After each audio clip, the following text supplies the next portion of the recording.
Nabi memberikan 3 amalan utama. Saya akan bacakan dengan cepat 3 amalan utama yang dikuatkan oleh beliau kepada para sahabat sebelum tiba Ramadan dan sampai sekarang menjadi kurikulum Ramadan Nabi. Jadi kalau ibu bapak ingin mengeluarkan kurikulum Ramadan Nabi, nanti bikin agenda saat Ramadan, ya, supaya nggak pusing nanti kalau masuk hari pertama apa yang dikerjakan, hari kedua apa yang dikerjakan, subuh apa, siang apa, sore apa. Cuman nanti saya berikan 3 yang pokok ini. Ada 3. 1, meningkatkan sholat. Saya ulang ya, meningkatkan apa? Sholat. Kalau meningkat secara singkatnya berarti bertambah dari yang sekedar fardu, tambah dengan apa? Sunnah. Maka dari sekarang keluarkan semua jenis sholat-sholat sunnah. Keluarkan dari sekarang apa saja, siang dan malamnya. Yang rawatib ada berapa rawatib? Rawatib 12. Ya, rawatib itu yang melekat dengan sholat fardu dan menentukan untuk memperbaiki sholat fardu. Menambah. Jadi kalau kurang khusyuk ditambah dengan sunnahnya disebut rawatib. Bisa sebelum, bisa setelah sholat fardu. Ada 12 dari hadis Nabi sallallahu alaihi wasallam. Man shalla isnatai asyrata raka'atan, siapa yang sholat 12 rakaat fi yaumin wa lailatin, yang mengiringi sholat fardu siang dan malam. Ya, bunyalahu bihinna baitun fil jannah, maka akan dibangunkan baginya satu rumah di surga kalau konsisten menunaikan 12 itu sampai meninggal dunia. Sahabat yang mendengar itu mengatakan kompak semuanya, sejak mendengar hadis itu kami usahakan istiqomah sampai meninggal tidak meninggalkannya. 12 itu 2 sebelum subuh, cepat. 4 sebelum zuhur, 2 setelah zuhur, 2 setelah maghrib, 2 setelah isya. 2 rakaat sebelum subuh, 4 rakaat sebelum zuhur. Kalau nggak bisa 4 rakaat karena terbatas waktunya, boleh 2 rakaat khusus untuk sebelum zuhur. Kalau nggak bisa 4, boleh berapa? 2. Dalilnya hadis Ibnu Umar radhiyallahu taala anhuma. Kata beliau, hafidtu asyra rakaatin, saya hafal 10 rakaat dari Nabi sallallahu alaihi wasallam salat sunnah. Maka menyebutkan sebelum zuhur 2 rakaat. Baik, jadi 12 ya, 2 sebelum subuh, 4 sebelum zuhur, 2 setelah zuhur, 2 setelah maghrib, 2 setelah isya. Ini yang disebut dengan rawatib. Jamak dari kata ratib. Di luar ini mutlak. Mutlak ini ada yang berdampingan dengan salat fardu, ada yang terpisah. Contoh yang berdampingan, 4 rakaat sebelum asar. 4 rakaat ini bukan disebut rawatib, tapi salat mutlak. Cuma waktunya berdampingan dengan salat fardu. Jadi dia nggak memengaruhi salat fardu, cuma punya keutamaan sendiri. Apa keutamaannya? Hadis Ibnu Umar radhiyallahu taala anhuma, ketika beliau menyampaikan qala Nabi sallallahu alaihi wasallam, rahimallahu ra'an shalla qabla al-'asri arba'an. Allah akan menambahkan rahmat pada orang yang terbiasa salat 4 rakaat sunnah sebelum salat asar. Jelas ya? Baik. Kemudian apalagi setelah itu? Salat di antara 2 adzan dan 2 adzan ini, adzan dan iqamah. Ya, di antara adzan dan iqamah. Tahiyatul masjid. Apalagi misalnya salat duha. Duha dibagi 3. Awal duha itu kurang lebih 1,5 jam setelah salat subuh.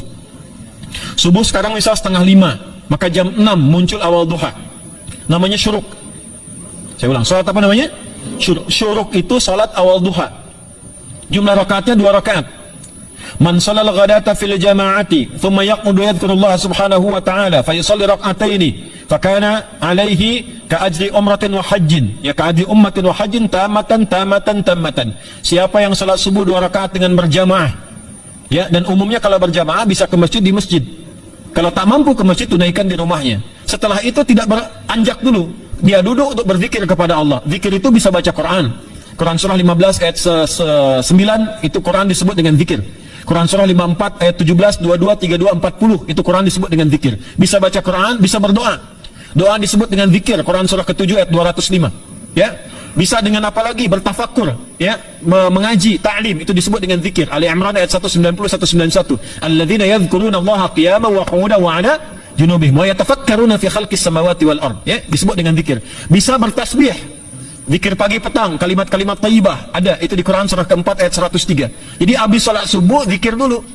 Doa dulu, zikir dulu, belajar dulu, tafsir dulu. Setelah itu muncul syuruk. Perjalanannya disebut isyraq, melewati masyrik, 1 tombak bayangan, dia salat 2 rakaat, itu pahala salatnya senilai haji dan umrah.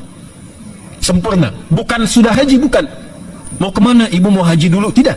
Ya, hajinya nanti bulan Dzulhijjah. Tapi senilai haji dan umrah itu 2 rakaat. Awal duha disebut apa? Syuruk. Pertengahan duha sekitar jam 9 jam 10. Jumlahnya 2 sampai 4 rakaat. Ya, 2 sampai 4 rakaat. Apa fungsinya? Satu, mengganti seluruh zikir yang ada dalam tubuh kita. Mata berzikir, telinga berzikir, lisan berzikir, bisa diganti dengan 2 rakaat duha. Itu waktunya pertengahan duha, kurang lebih dari jam 8, 9, 10 lah, kurang lebih 3 jam itu ya. Yang kedua, bisa menghambat atau menghentikan, menahan satu musibah umum. Misal ada kebanjiran nih atau macet nih, orang-orang kena macet, bapak yang biasa sholat duha pertengahan itu tiba-tiba ditolong oleh Allah, dibebaskan. Tiba-tiba ada orang datang, Pak lewat sini, di sana macet, atau dibimbing ada kontraflow. Itu manfaatnya duha tuh, yang pertengahan. Yang terakhir adalah akhir duha, sekitar jam 10 sampai jam 11 menjelang ke zuhur ya. Akhir duha itu jumlahnya dari 2 bisa 4 sampai 8 rakaat. Di antara manfaatnya bisa mempermudah datangnya rezeki dengan izin Allah Subhanahu wa taala ketika ikhtiar. Itu duha. Nanti ke malamnya silahkan tahajud, tingkatkan tarawihnya sampai ditutup dengan witir. Itu salat. 2 yang terakhir saya cepat. 2 yang terakhir adalah banyak berinteraksi dengan Al-Quran. Ada 3 caranya. 1, banyak membaca. Itu namanya qiraah. Silahkan Bapak Ibu siapkan dari sekarang. Targetnya khatam misalnya 1 kali. Berapa juz? 30 juz. Kalau mau gampang bagi 30. Berarti 1 hari berapa? 1 juz. Paling gampang lagi, supaya nggak capek ngajinya, supaya nggak capek, bagi 1 juz 5 waktu sholat. Contoh, juz pertama itu Al-Baqarah plus Al-Fatihah. Al-Fatihah saya nggak hitung lah karena sudah hafal ya. Al-Baqarah itu 141 ayat, juz pertama. Bagi 5, 28. Jadi setiap ketemu waktu sholat, bagi 2 lagi. 28 bagi 2 berapa? 14. Sebelum sholat baca 14 ayat, setelah sholat baca 14 ayat. Itu 14 ayat tuh paling-paling nggak nyampe 5 menit Bu, Pak. Kalau investasi 10 menit setiap waktu sholat, bagi 2 kita baca 14 ayat, itu insya Allah selesai Ramadan khatam Quran. Itu udah rumus ya. Tidak cukup dengan amin, siapkan dari sekarang, siapkan. Ya. Kemudian mengkaji, kajian tilawah. Itu tilawah itu di hadis Muslim pahalanya banyak ya. Majtama qaumun fi baitin min buyutillahi ya, kita ngajinya Quran hadis ya, biar apa lebih kuat dalilnya. Majtama qaumun fi baitin min buyutillahi yatluna kitaballahi wa yatadarasuna fima bainahum ya. Siapa yang bisa tilawah Quran, ngaji tafsir, keluarkan misalnya untuk Ramadan 10 hari saya pengen tahu Al-Fatihah. Itu ketika dilakukan punya 4 keutamaan. 1, ghasyiyatuhum rahmah. Selama ngaji rahmat Allah dibentangkan. Kalau pengen doa cepat dikabulkan, kalau istighfar diampuni. Yang kedua, awas ini nazalat alaihimus sakinah, diberikan ketenangan dalam jiwa. Bapak Ibu pengen di rumah tangga jadi sakinah, isi dengan Quran di rumah. Amalan terakhir infak. Ya, hadisnya dari Ibnu Abbas, Ibnu Abbas radhiyallahu taala anhuma, qala ya, beliau mengatakan kana Nabi sallallahu alaihi wasallam ajwadan nas wa ajwadu ma yakunu fi Ramadan. Adalah Nabi sallallahu alaihi wasallam itu orang yang sangat luar biasa dermawan dan lembut. Dan bertambah dermawan lagi ketika tiba Ramadan. Apa yang dilakukan Nabi? Mensupport sahabat, siapapun yang punya anggaran untuk infak, disiapkan sebelum Ramadan. Jangan berpikir banyak Bu, yang penting ada anggaran. 30.000 nggak ada masalah. Setiap hari 1.000, tidak harus uang, makanan. Pernah dengar hadis ini nggak?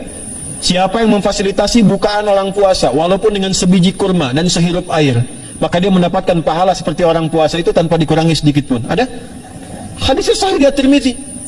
Tapi bukan berarti nyanyi kurma ke Tanah Abang setiap hari 1. Terus minumnya 1 sedotan aja gantian, tidak. Ya, maksudnya apa? Yang paling minimal kita bisa keluarkan. Itu pahalanya 700 kali lipat dikali 10. Paling standar. 700 kali itu standar biasa di hari ini. Dalilnya Al-Baqarah ayat 261 yang dibacakan Adinda tadi kita itu. Ramadan kali 10 lagi. Maka dari itu disiapkan dari sekarang.